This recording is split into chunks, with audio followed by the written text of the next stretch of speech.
Welcome to On the Beat, everyone. I'm Troy Thompson. Joining me from Community Counselling Services is Keenyn Wald from Lowndes County Administrator and Ray Evins, who's the Noxby County Administrator. And today we're talking all about community counselling services and the commitment process. Listen up, everyone. This is really interesting.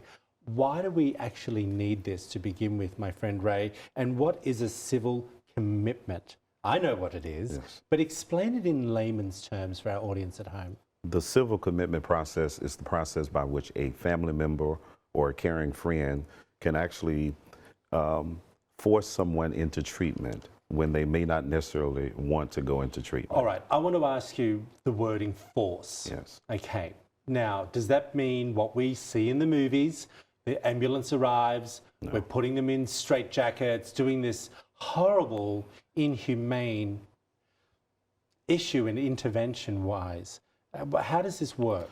The process works, it would start with the Chancery Clerk or Chancery Court, and then they would be evaluated by a therapist and also 2 medical doctors. So it's just not a person saying that an individual needs to go into treatment. It has to be verified. All right. I want to ask you, when this is done, does the person who did the civil commitment, say me, and I'm wanting my wife to go into counselling, but she is refusing, does that mean I have total control over how long she's in there and things like that? No, the court typically will, once evaluation has happened, if right, they decide commitment's going to go through, you're really looking at between 30 and 90 days. Right. If an inpatient facility is recommended. Okay.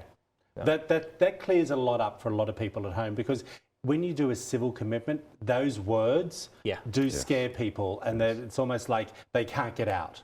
Okay, what are some of the costs involved in this, especially when we're talking in-person commitment?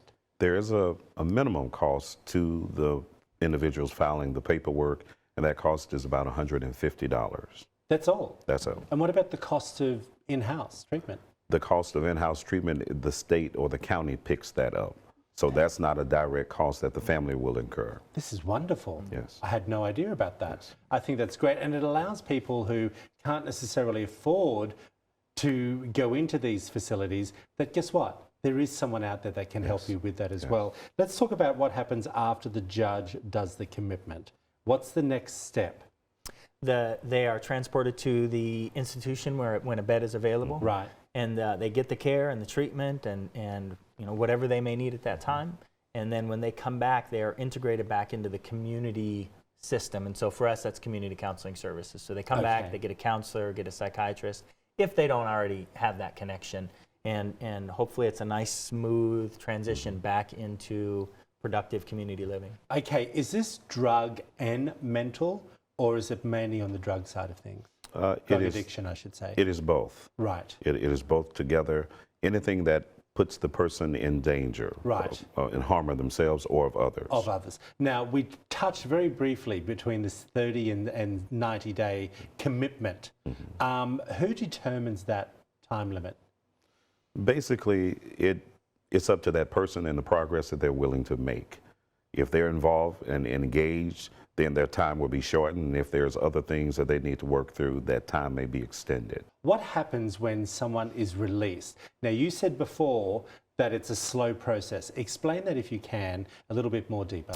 Yeah, in a perfect world, staff at the institution where they're at contacts the local community mental health center, and we have staff whose job is to call the institution and essentially have a conversation with the individual who's there and do a warm transfer from there back into the community. How often will that person be seeing a counsellor after the process? That is basically up to that individual. Usually at least once per month, twice a month. Okay, thank you so much. I want you to come back. We have lots to talk about. Yes. Such an important part of our community. Thank you. If you want to find out more information, there's all that information up on the screen for you. Give them a call. They're going to support you. Back after this short break.